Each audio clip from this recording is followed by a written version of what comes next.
Chapter 58, Grayson. Done. I closed my laptop after finishing my English essay. I'm pretty sure this is the first time I finished an essay the day it was assigned. It also means I'm out of homework. I'm usually more of the mindset, due tomorrow. I've become quite studious the last couple of weeks since I've had nothing better to do. I'm actually ahead in all of my classes, which I guess is a good thing. Oliver has been spending every possible minute with Kaylee.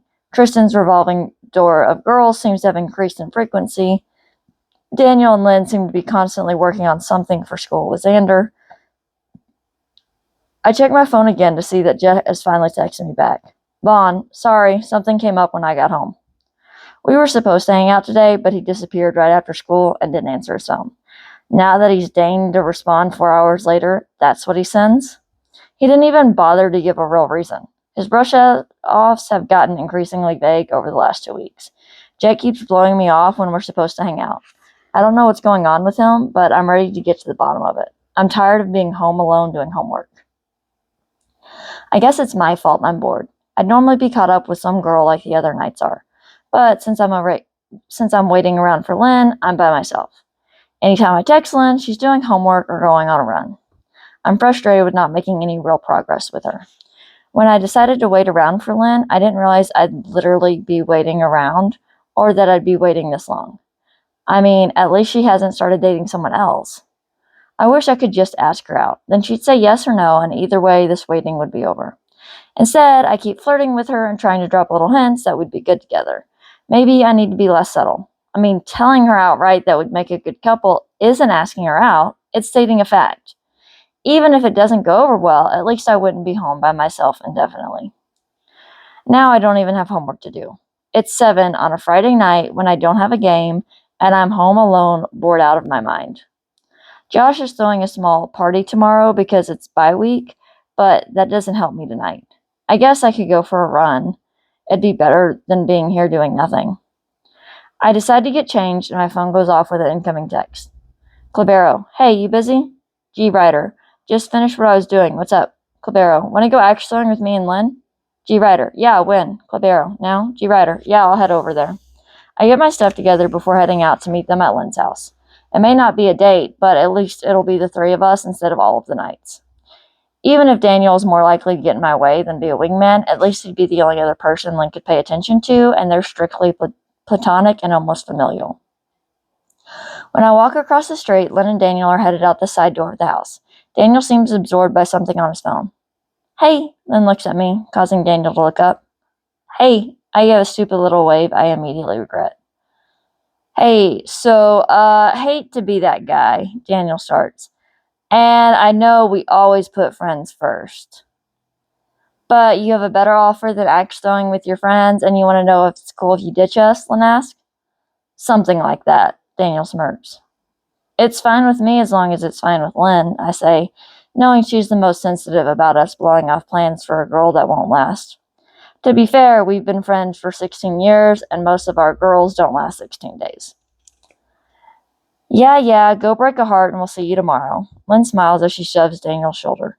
He gives her a huge grin before shoving her back and heading to her house. You ready? Lynn turns to face me. Yeah, do you want me to drive, I offer? I feel like it's the gentlemanly thing to do, even if this isn't a date. Maybe if I treat it like a date, Lynn will start to see it that way. My hope for that is dashed, though, when Lynn opens her mouth. I'd rather drive if that's okay. I mean, we're already at my house. Yeah, sure, that's fine. Lynn pretty much always lets her boyfriends drive on dates. That makes it fairly clear that she sees this as a friend hangout. I have an evening of throwing axes to change her mind. We talk about nothing in particular on the drive over. Lynn is distracted when we get there, so I pay for her as well as myself. Hey, you didn't need to do that, Lynn says when she realizes what I did. I know I didn't need to, but I wanted to. Can I not do something nice for you if I want to?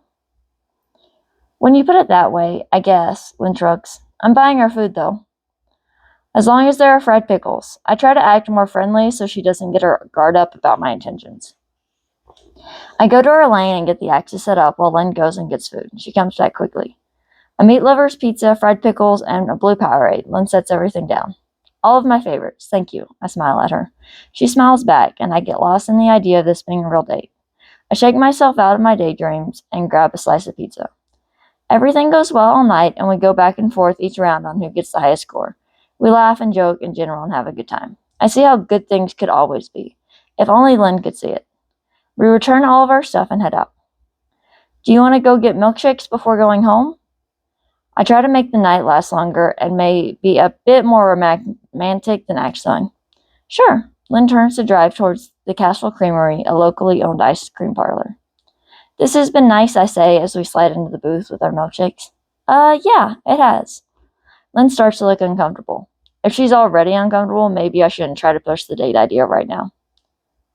So, is it something you might want to do again? Lynn asks. She plays with her milkshake straw and doesn't quite look up at me. Do you mean axe throwing or hanging out just the two of us? I'm hoping she's not talking about axe throwing, but I don't want to push my luck either. Hanging out without everybody else. Lynn's eyes briefly flick up to mine before looking back down at her shake. Like a date? Dancing this line of encouraging her without scaring her off or breaking the secret creed is harder than I thought. Is that something you'd want to do?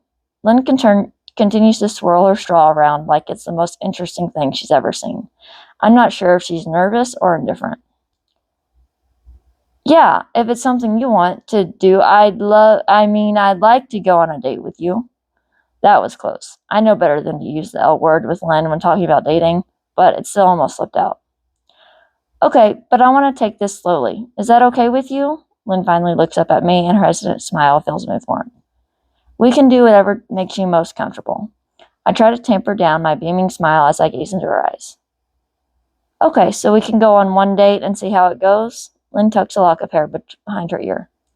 Sure. Do you want to go together to Josh's party tomorrow? I feel my hopefulness bleeding into my tone and hope Lynn doesn't pick up on it. Maybe something more low-key? Lynn shifts in her seat uncomfortably.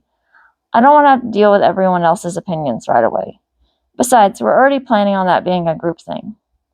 We could go get dinner on Sunday after evening services. Sounds good. While we finish our milkshakes, we talk about sports and other fun stuff.